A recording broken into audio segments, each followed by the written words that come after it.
Listen up, get ready, I'm not gonna take no more. There's a revolution, a revelation going on in my soul. Buckle up, get ready. Welcome, friends and neighbors, comrades, relatives, all you citizens of the world. It's time for another edition of the Live from the Heartland show. I'm Michael James here in Chicago. This show is for the 14th of January. We are recording it on the 11th of January. So our news that we might report may not be quite up to the moment, but it's worth hearing about. We've got a couple of good guests today. We're going to focus on sports and injuries, that kind of thing. We've got a champion bull rider coming on because Professional Bull Riders Association is here in town in Chicago this weekend. And we also are going to talk to an old pal, Dave Meggysey, about football. He knows a lot about it. He played ball for 7 years for the St. Louis Cardinals pro team and wrote the great book Out of Their League. So stick around for the next hour, and we're going to have a good time. One good thing to start off with is something I got from the Green Bay Press Gazette, and it says tribal nations reintroducing bison in Wisconsin. More bison are returning to Wisconsin to be managed by a tribal nation. The Menominee Nation this winter received 10 bison through partnership among the South Dakota-based Intertribal Buffalo Council. The Nature Conservancy in Illinois and the U.S. Department of Agriculture says right now it's time to introduce the whole idea of bringing bison back on the prairie. They played a role at one time in our culture. The bisons have about 66 acres to roam between pastures on the Menominee Reservation. Much of that land had once been a non-tribal farm that used chemicals. Under tribal management, a restoration process that includes the indigenous technique of prescribing burning is bringing back native grass for the bison to feed on. That's great, and some of you know this show, know that we know the Wild Idea Buffalo people out in South Dakota have visited there, and they are doing that similar process about bringing back the prairie. Some bad news is following up on basically the coup in Peru, where the President Castillo has been moved out. I'm not sure what his situation is, but I saw something really in Counterpunch. It had video of protesters being shot down by soldiers from helicopters. That's in Peru. We are really glad to report that here in Illinois has become the 9th state to ban assault weapons after Governor Pritzker signed the historic legislation following the House passage this past Tuesday. So if you want to go buy a gun of that caliber, an assault weapon, can't do it in Illinois. That's a good thing. On politics, we got a little notice, actually an email from Congresswoman Katie Porter in California, and she's a progressive on the left-leaning side, and she reports that she is going to not seek re-election for Congress, but is going to go after the Senate seat held currently by Dianne Feinstein. And Feinstein says she's seeking re-election. So this will be like a little bit of a struggle between the progressives and the not quite as progressives. Here in Chicago, we've got a big election coming up, and that would be for our next mayor. Whether it'll be Lori Lightfoot or someone else, there's going to be an election on February 28th. If no one gets 50% plus one, it'll go to a runoff on Tuesday, April 4th. And for those of you who are listening to this on the radio version, which would be on Saturday morning, the 14th on WLUW 88.7 or streamed on WLUW.org, you might want to know about the Chicago Women Take Action Alliance Forum, a mayoral forum that is being held today at the Chicago Temple at Clark and Washington.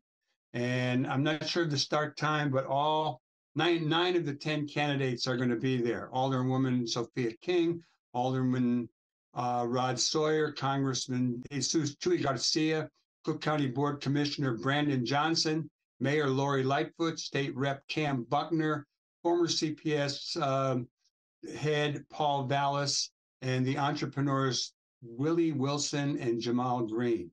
They're going to take part in a 2-hour session. It will be moderated by Cheryl Corley and Carol Marin, and it'll be good. And we did get a call back from Chuy Garcia, and he will be coming on the show. We'll let you know. Another little thing that if you're listening this morning on the 14th, we were in contact with a woman named Susan Mills, she's a longtime immigration attorney, activist, lives in Vermont. She has a new book out called On the Wings of a Hummingbird. And she has 2 book readings coming up, one January 19th at the Pilsen Community Bookstore, and the second one is January 21st at the Uptown Public Library. She'll also be featured on our friend Bill Ayers' podcast, which I believe is called Under the Tree. On the sports front, we're going to have Dave Meggysey talking football, and we're going to talk to someone we haven't met yet but are looking forward to it, Keyshawn Whitehorse, 2018's Professional Bull Riding Rookie of the Year. And now for some sad news. Last week, I got notice that Norm Fruchter had died. A little bit later, I got notice that Casey Hayden had died. And then I found out that my friend Art Davis had died. So a bit about all 3 of them. Art Davis was a friend of mine. I knew him from Uptown back in the old days. And he was my roommate for a time, particularly in '76 when we opened the Heartland Cafe. He was the first head cook, chef, if you will. Art knew how to cook. His mom was Japanese. She was married to a GI named Davis. Her name was Sagamaki. And she had a restaurant on Clark Street. And Art came into that Heartland kitchen, took command, taught us a lot about stir fry, et cetera, did tempura, a lot of things that ended up on the Heartland menu and some that didn't. He went to work for Alderman O'Connor for many years. I talked to him a little over a year ago, it turns out. Seemed like yesterday, and he wasn't feeling so hot he'd get back in touch with me. And after sending him some emails and not hearing back, I called around and got that news. On Friday morning past, I got a news that Norm Fruchter had died. Norm Fruchter was a filmmaker, an activist for education in both New York City and in Newark. He was one of the founders of the STS's Economic Research and Action Project, that particular one called the Newark Community Union Project. And unfortunately, he was hit by a car in Brooklyn where he lived and died 2 weeks later. And on top of that, a few minutes after I learned that an old close friend, Casey Hayden, had passed away. And Casey Hayden was one of the first white women to work in the civil rights movement in the South. She was around for the founding of STS. She was a longtime SNCC worker. I got to know her when she was spending a summer working at Joint Community Union. She went on to do a lot of Zen work, a lot of gardening work, was real active, has a long history. If you Google Casey Hayden, you're going to get a lot of information about a wonderful woman. So I'm real sad about all 3 of them. They all did good in the world, and just remember their names: Norm Fruchter, Casey Hayden, Art Davis. Okay, last week we had our friend Ivan Handler on talking about biodiversity, and you can get the whole show from last week at youtube.com/heartlandmedia/videos. But you can also get separate interviews and another guest we had last week, Corinna Fales. So those are both worth watching. They're both up on the YouTube site. So we're going to take a little break. I think we're going to hear some music from the Native American band Exit, the Crossing of Indian Tribes, who we brought to Chicago many years ago. And then we'll be back with our first guest, who will be Keyshawn Whitehorse, the Bull Rider. Be right back. Stay tuned here on the left end of your dial.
Well, good morning, Keyshawn. I hear you're stranded out near Durango, Colorado, because the FAA canceled a lot of flights. So you're headed to Chicago for the Professional Bull Riders Association event. Tell us a little bit about it. It's so I think believe it's the sixth event of the season for the 2023 Unleash the Beast season. They'll have two long rounds, a short round, and also 15-15 come Friday and a Saturday night. And it's gonna be a great venue, great event. It's usually a great venue each and every year, and us riders usually enjoy it. Oh, that's good. For people who are listening in on the morning when we do broadcast this show on Saturday morning, you could still catch this event. It's out at the Allstate Arena in Rosemont. And I remember seeing the Grateful Dead there and Bob Seger there, but I've never been to a rodeo there. This will be a first time. So, Keyshawn, you were the Rookie of the Year in the PBR. In 2018. You're still a young fellow. I think you have a ranking of about 15th. How do you stack up in the competition these days? You know, bull riding and any other sports, a young man's sport. So I'm 25 years old now, and I was 21 whenever I rode won that Rookie of the Year. So I'm kind of considered like a veteran, but kind of coming into my prime as well. You know, with the youth that I have right now, and then on top of the experience. So I'm kind of in a good spot right now in my career, and from right now until about getting towards 30 is kind of the prime years of that knowledge, and as a man, your physical health is peak. So I'm in a good spot right now of progression and becoming an even better rider. Well, that's good to hear. I'm turning 81, and I don't think I'm ever getting on a bull, though I do hope to get on a horse again. What's the toughest, roughest bull you ever rode? And did you ever ride any of the champion bulls in riding the last few years, riding solo, Whoopa, and Smooth Operator? The only I've got on riding solo once and Whoopa once. I bucked off Whoop Off fairly quick, and then Bout rode riding solo. I've rode a bull called Chiseled. He was a champ before, and back in 2020 I rode that bull, and rode another bull called Pookie Holler, which when I did ride him, at that moment in time he had an unridden streak going on. So I've faced up and matched up against some really good bulls in my time. But yeah, it's always exciting, and I look forward to those matchups because it's going to be a dogfight. Yeah, well, uh, I was reading somewhere, actually, there's a really good article in the New York Times this past week, basically talked about how the bulls have been bred in such a way that they're really getting harder and harder to ride. They,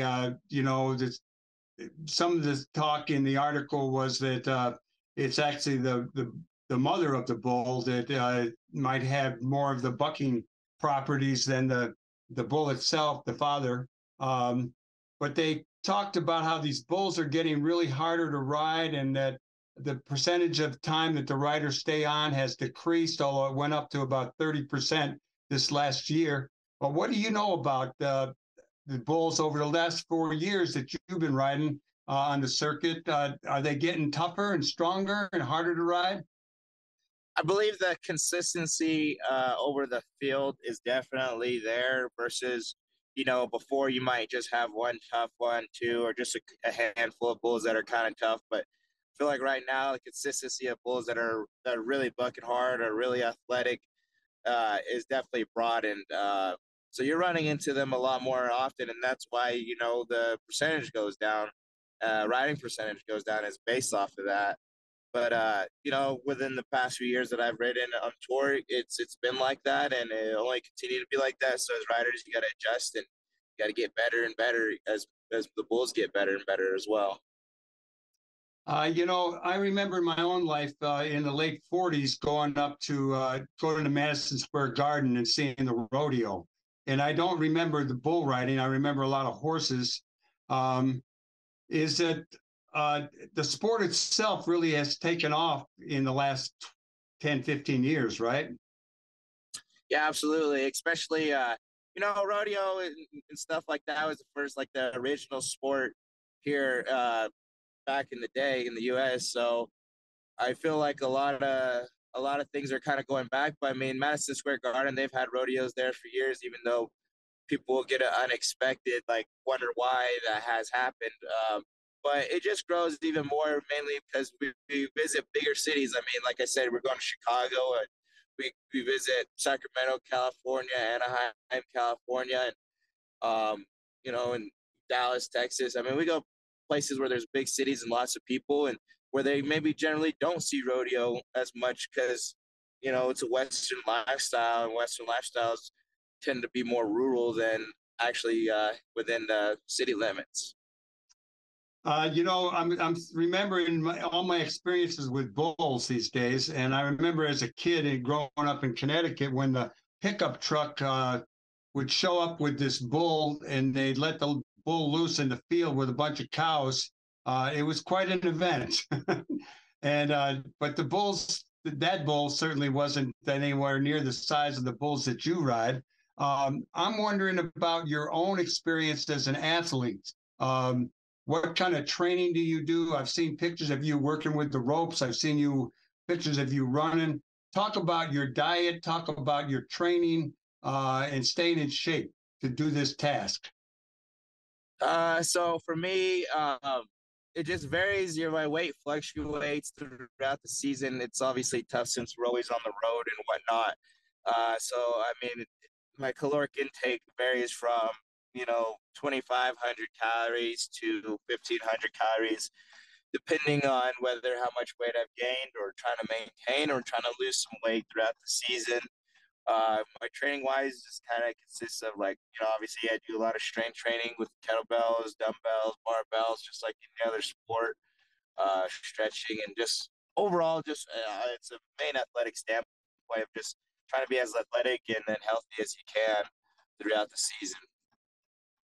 I'm thinking about what it must be like when you're on a bull. I never even got on one of those bull machines at a bar, but I'm wondering what goes through your mind. And are you conscious of what your moves you're making, or is it just kind of instinct? Do you ever get yourself in the zone?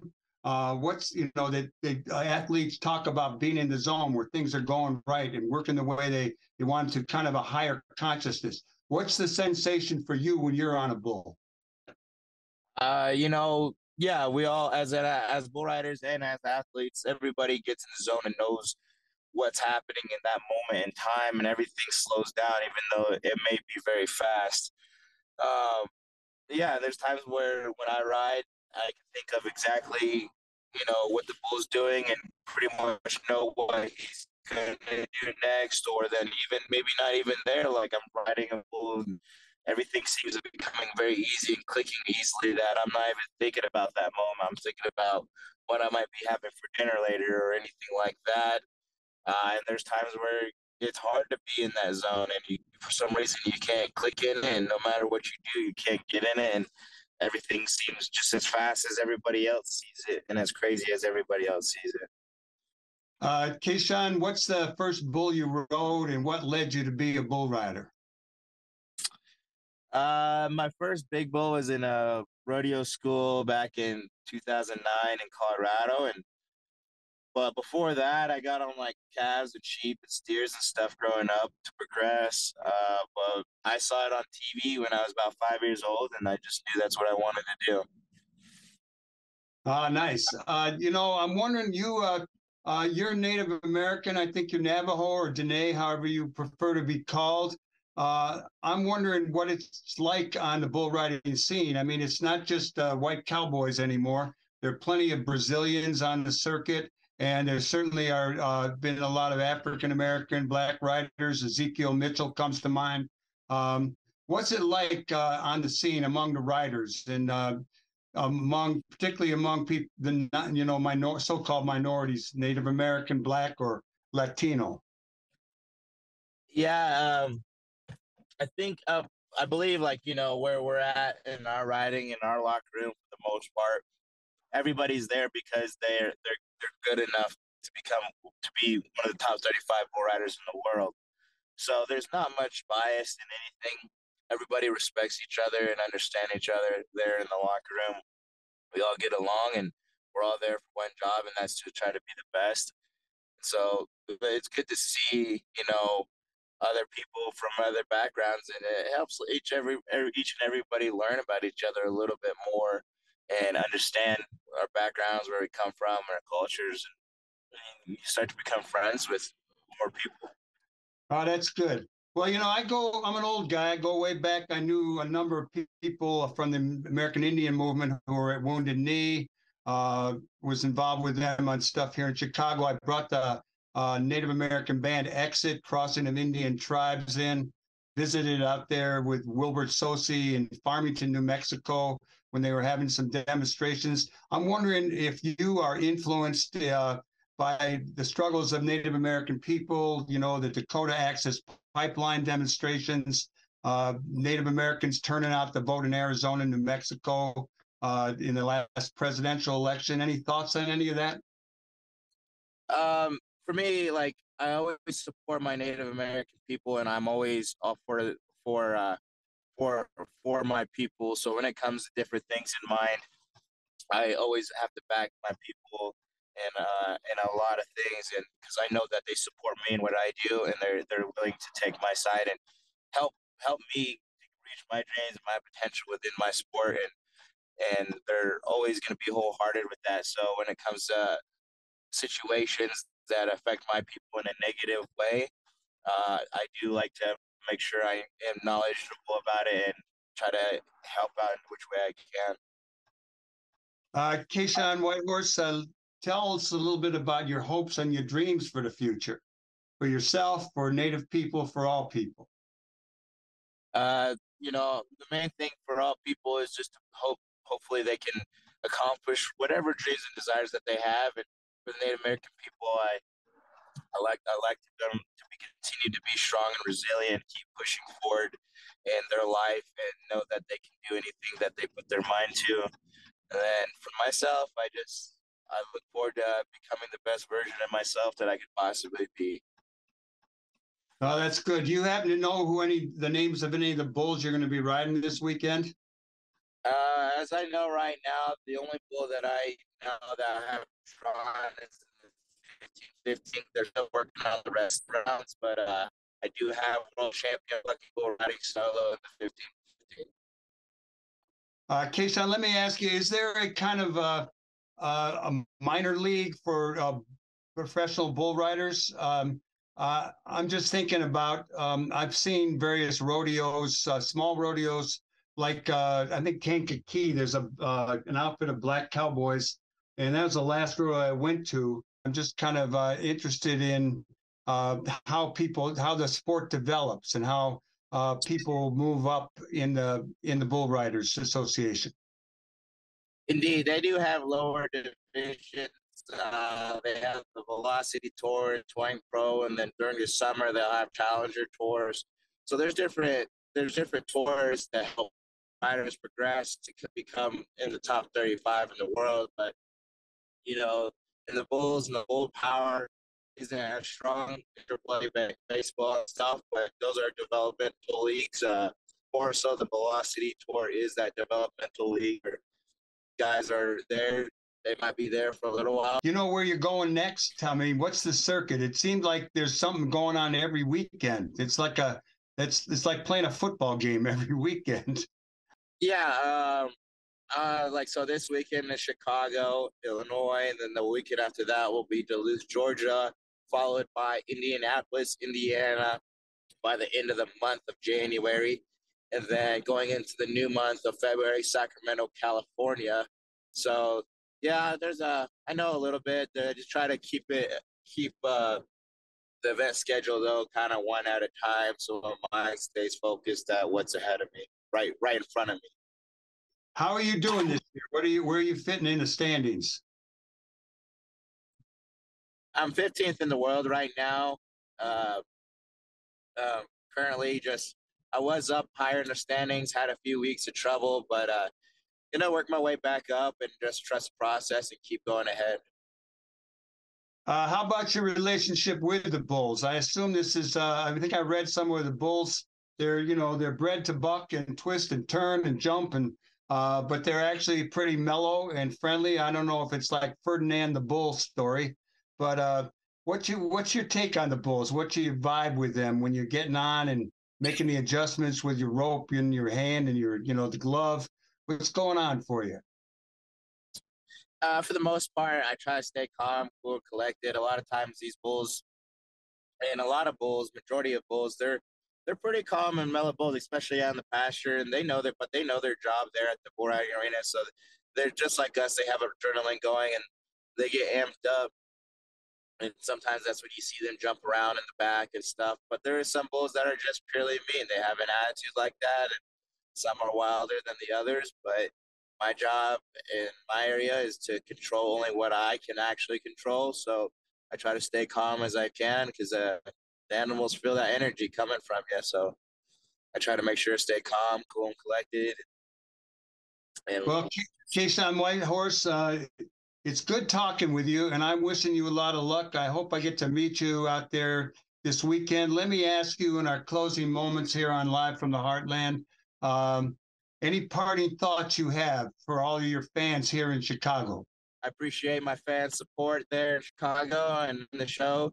Hopefully, I can put on a good event for y'all. And then looking into this new year, I hope you guys accomplish all the dreams and goals that you have at hand in front of you. Okay, brother, right on. And thank you very much. It was great talking to you. I hope I get to see you in person sometime, hopefully this weekend.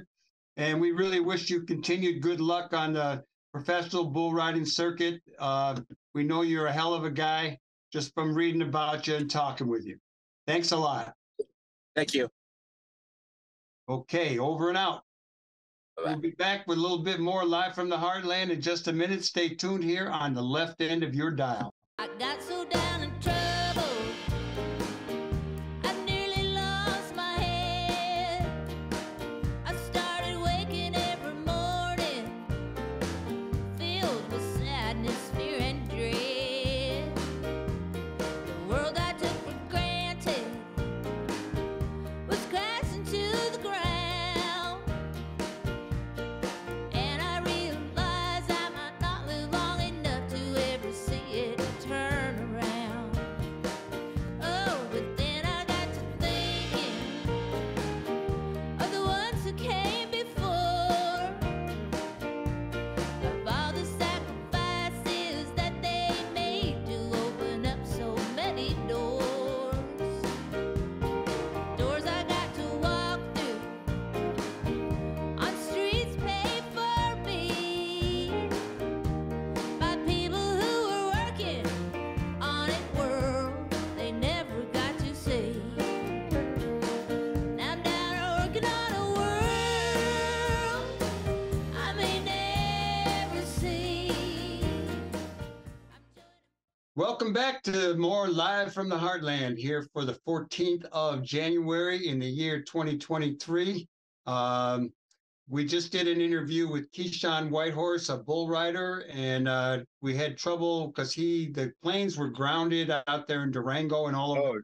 Oh, no kidding. Well, And we did get him on by audio, and he was in the airport. I'm not sure how it'll work out, but we Yeah, now are been going to there in continue Durango. with our show with an old pal, someone who's been on the show and has had thousands of views over the years, the one and only Dave Meggysey. oh, Good morning, David. oh, that's me.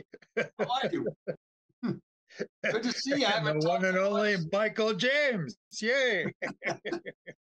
Well, with Damar Hamlin being injured the other day and the world, or a lot of people being riveted to the TV, concerned about him, I called you, we talked, and I said, how about you come on and we'll talk about football. What I want to do is just first, the audience,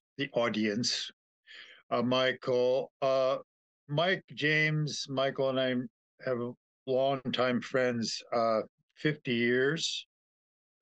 And when I was playing football, professional football at the St. Louis Cardinals, and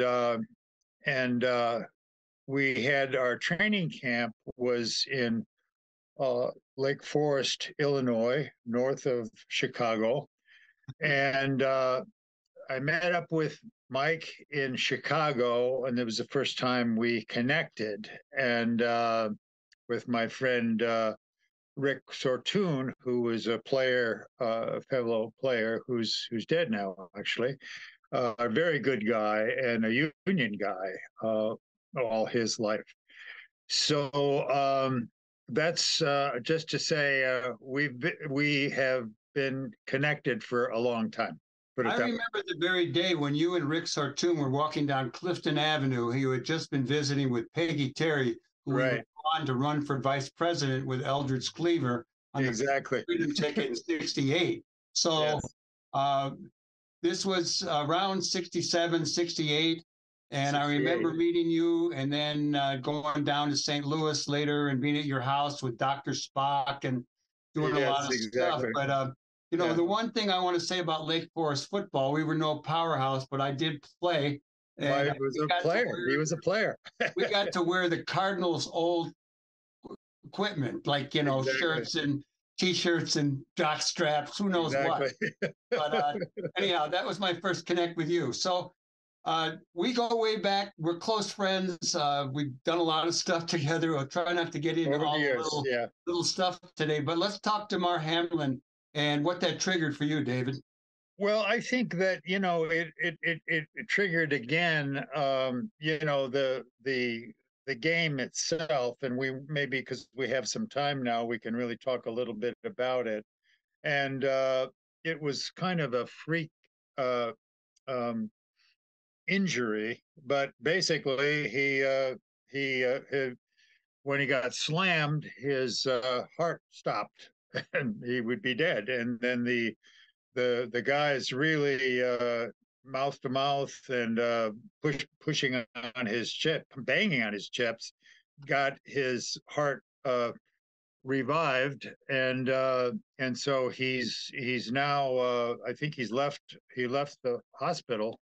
Yeah, he's out of the hospital in Buffalo today. Yeah, and so but it was pretty dramatic because they had to cancel the game, and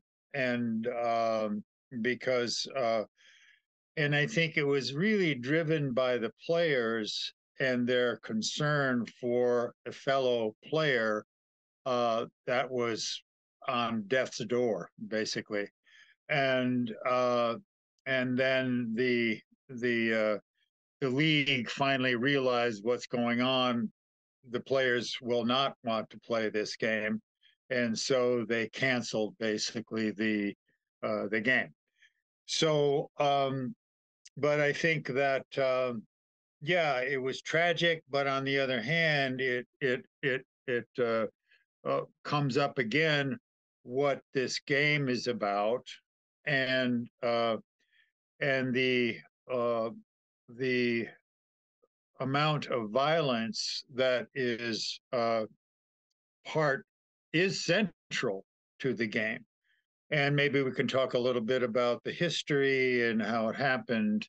And but it is a very, very popular game now. It's of the 100 shows last year, top rated shows, 885 of them are NFL football, by the way. So that's a big chunk. In looking at now just the playoffs, there's 130 million hits just about the game, the games that are happening next week or this weekend. Yeah, So, I would always talk to whenever I've been involved in progressive organizations, and they would always be scheduling meetings during some major sporting event, and I said, "You can't do this. You can't do it." Dave, let me go before we go on to talk about football. I could be babbling away here. Okay, go ahead. Let's talk. Both of us are babblers, but we're together and we're doing it on our show. But let's talk about the medical response, because You know, there's always people on site. It seems like the NFL have been prepared for this kind of thing. So I'd like to hear your response, and I'll just do a little background. Only one, I think, NFL player actually died, and that was the wide receiver Chuck Hughes. Yes, October 1st, exactly. 71. Dick Butkus, I guess, of the Bears, was waving frantically. Exactly. And Chuck Hughes died of a heart attack, a blood clot, I guess, and he's the first and only Yeah. NFL player. So that was, let's say, look at it's literally, 50 years ago. So what happened, and so what has, I mean, that we can figure out how we can talk about it, but one of the biggest things that happened um, is in 2005.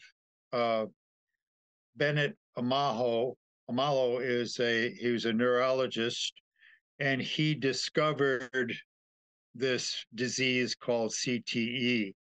And basically, people knew about him, and it was about boxers hitting in their heads so much. And it's called chronic traumatic encephalopathy. I can't. Don't worry about it. No, it's CTE, and so this was the first time that it was identified by a former NFL player, famous player, Mike Webster, who played for the Pittsburgh Steelers. And Dr. Malo was a professor at the University of Pittsburgh, and he was interested what happened with Mike, and Mike was basically living in his car. He played 15 years with Pittsburgh, and then when they did the autopsy of his brain, Dr. Malo, discovered this disease called CTE, and people knew about it for boxers, and now this was the first time you really saw it in professional football players. And then Dr. Amano went on to study other brains from professional football players, and the same thing that was happening with CTE, and the impact of the hitting basically creates a lot of problems for people. And Dave Duerson, people who know about Dave as a Chicago Bear player, 11 years, and he basically shot himself in his chest so he could have his family recover his brain to see if CTE was in his body, in his brain. And for sure enough, he was. So, and Dave is really a great guy. I mean, I got to know him, and he was our player rep for the Chicago Bears, and that was one of my teams. And so I got to know Dave, and really great guy, a very smart guy. And then after, this disease came on, he lost it, and then he realized he had to, what his decision was to kill himself, so his brain could be saved by the research people in Harvard and Boston. Let me add in here, Dave, that you, just so people know, you obviously took a lot of hits playing football. You were played in high school. You were at Syracuse University. You were an All-American. You went. Yeah, we're national champion teams. Yeah, we were. And then you played 7 years in the pros, right. And then you retired. And you actually had a stroke in the last couple of years, and you are involved in a study at Harvard about brain injuries to football players. Yes, exactly. And we have, well, I'm one of the advisors to the study. These are former NFL players, and I'm one of them. Uh, and with the union, the NFL Players Association funded the study. It's a 10-year study for $25 million, and it started in 2014.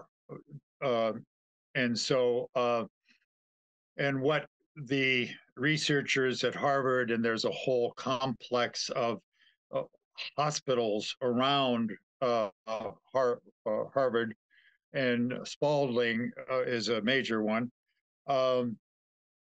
They are really looking at the different the consequences of injuries from players, CTE and knee injuries and all that stuff. So it's a major piece because we can now specify and research what is really going on with players now.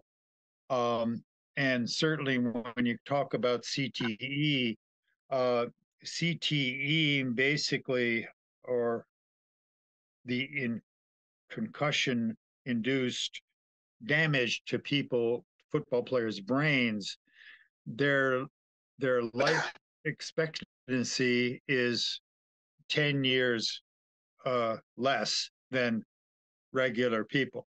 So this is research, this real search, that's research that is happening with this study. And so NFL players are 10 times more likely to get dementia than regular people. So it's a very tough game, and it's a very violent game. And on the positive side, of course, now, and it was triggered, basically, we can talk a little bit about how the league was denying any consequence of brain damage to players. And finally, they settled $1 billion, and there were 4,400 players were plaintiffs of this lawsuit. And so typically this is what happens, when the lawsuits became because of smoking.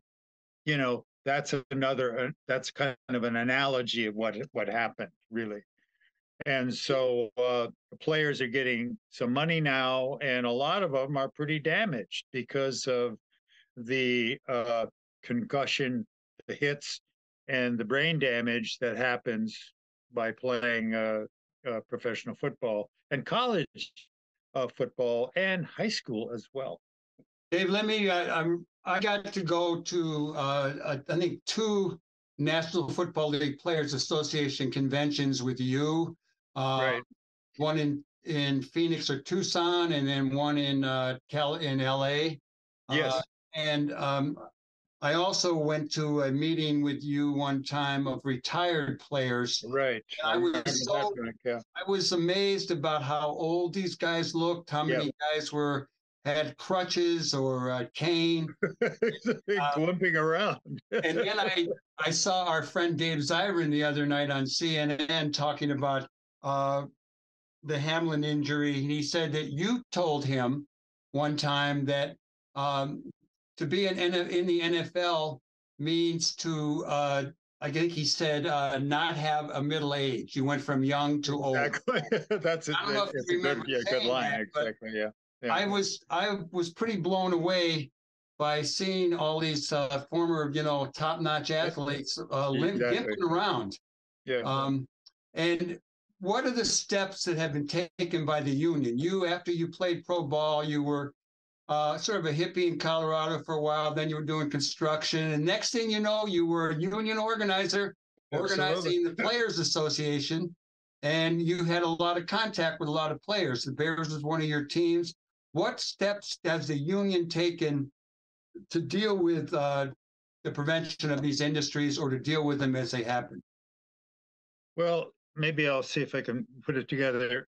What we did, and basically what we won, I call it we won the war, 11-year war, to establish free agency. And what that means is when a player, NFL player, when his contract expires, then he can go to any other team and re-sign again with their former team. And the old days when I played, there was no free agency, and basically we were called neo slaves basically. And if you wanted to play football, you had to go to Canada to play over there because they owned you. Basically, they would draft you from college, and I was from Syracuse. I was drafted, and they had you for life. And so the big struggle that we had to happen, and all the major team sports had to do it, Major League Baseball, the NBA, and the NFL players, all the players, we had to establish free agency. And so that was the biggest thing. So what happens is now the bag of money that is generated in the NFL, put it that, let's say, $20 billion, 50% of that goes for the players, 50% goes to the owners. And what we've done is we chunked out a 25% of our money, the players' money, for services and injury stuff and all the benefits that players get and when they leave the game. And so Gene, our late great leader, Gene Upshaw, basically he knew about players, and he was a 17-year player. And he said, look, you take you say the guys would want to take all the money. Say, no, you're going to get a chunk, and then you're going to have a chunk for your benefits. And so these players now, when they leave the game, they can take care of themselves. And many of these players are injured, not just CTE, but joint injuries, back injuries particularly. And so how these players can then take care of themselves and their families after football is done. I'm going to jump in here. We'll run out of time, but I want to really talk about the game itself. You and I had a long conversation yesterday, and we talked about the love of the game. We actually talked about the love of hitting, the love of making a tackle. Like the few times I got to tackle a quarterback, exactly, was really just a great feeling, and particularly a quarterback. We weren't really fond of the quarterbacks. I'm just wondering, what do you think it is? I mean, clearly we're a violent country in a lot of ways. Just the game itself. I mean, I start thinking about Rams butting heads. Exactly. Kind of in our DNA, to not only protect ourselves and some, dealing with people who are different than us. Right. We're evolving to be a better thing, but in the game of football, the violence is not going to go away. What do you recommend we do? Well, I'm going to do a real quick history. The game came in 1869, Rutgers and Pittsburgh, first one. It's a combination of soccer and rugby. And then Walter Camp, who was the father of football, basically, he set in the rules about how to do the game. In 1900 to 1905, 45 college players were killed in this playing football, by the way. And so they had to clean it up. Basically, it got very violent, and so that was kind of the survival of the fittest was the idea then, this kind of social Darwinism that was the view. And we're the only country in the world that plays this game. It's got a massive theatric event now, as you see, with the millions and millions and millions of people plug into it. But it's the only, worldwide. It's just Canada a little bit, a little different game. But basically, we're the only country that plays football, basically. So when you look at the history and the militarism that is now in our country, the we have more expenditures in military expenditures than the next 20 countries in the world. So when we talk about football as a war game, it is a real world game because it's about violence, it is about hitting, but underneath that there is this very almost special feeling about hitting somebody.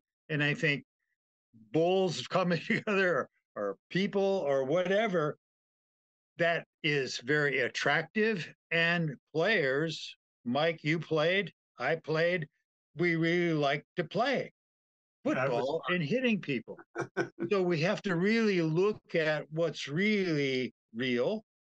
And of course, and the guys who are playing who are exceptional athletes, and they're now bigger, they're stronger. The weight training has been now for the next past 50 years. Every high school football team has a weight room. So that's what's going on. And so when we have to look at this game, it's all about, going attacking the other team and get 6 points and defending that kind of thing. So that's the game. So when we talk about it as a war game, the territorial defense and taking territory, that is the crux of the game, and it's right as is war. Yeah, and it's our work. This is our American game. We're running out of time. I just want to let people know that the game will continue. They're playing games now. They're trying to. And it's an incredible game. It's a wonderful game, but there is damage that is associated with it. And even when we think about what we're doing now in the world, and all the militarism that is with our country, I mean, you have to really think about this stuff. Well, we're going to continue this discussion as long as you and I are alive. I hope so. I'm just telling people that, the NFL now has games in Europe and it has games in Mexico City. Now. It's trying to expand. And Dave Meggysey has been around the game a long time. He wrote a great book called Out of Their League. And that book is reported by Sports Illustrated to be one of the 100 best sports books ever. I recommend that everyone read it. Dave, we love you, and we'll be talking. You too, baby. You love you, brother. And so let's keep. Yeah, if people are interested, you can get it. You can contact me too through Mike, and because when you go Google it right now, you'll see all the things that happened with Damar, and there's a lot of people, are concerned about it with grandparents and parents. Should my kid play this game? Because there's damage associated with this game. It's a violent game. If people want to know, there's a guy named Matt Cheney who Dave turned me on to. We had him on the show, but he has a lot of details about concussions, injuries. Like he's a fanatic for the history. So there's a literature about that, or people want to get into it, and there's some really good writing about these issues because sports is reflected with a particular society, and United States society is reflected in football. Okay, Dave, thanks a lot. And we'll be talking to you soon. Everybody else, we want to thank you for tuning in. I want to thank our guest, Dave Meggysey, talking football. I want to thank our guest, Keyshawn Whitehorse, talking bull riding. Next week, we've got Nick Ward, a candidate for the 48th Ward Alderman. We probably have someone else too. We encourage you all to check out this show, any of our shows. Go to youtube.com/Heartland Media or Google or Spotify podcasts. And I want to thank Katie Hogan, Tom Clark, Al James, Lynn Orman, everybody who's involved with the show, everyone over at WLUW. Have a good week. There's a lot going on in the world. Pay attention. Pay attention to what's going on in Congress. Think about how we make things better, how we build up the progressive forces in the world. And we'll be seeing you next week with more Live from the Heartland on the left end of your dial or anytime at YouTube, Spotify, etc. Over and out. Oh, power to the people. Are you doing the best you can?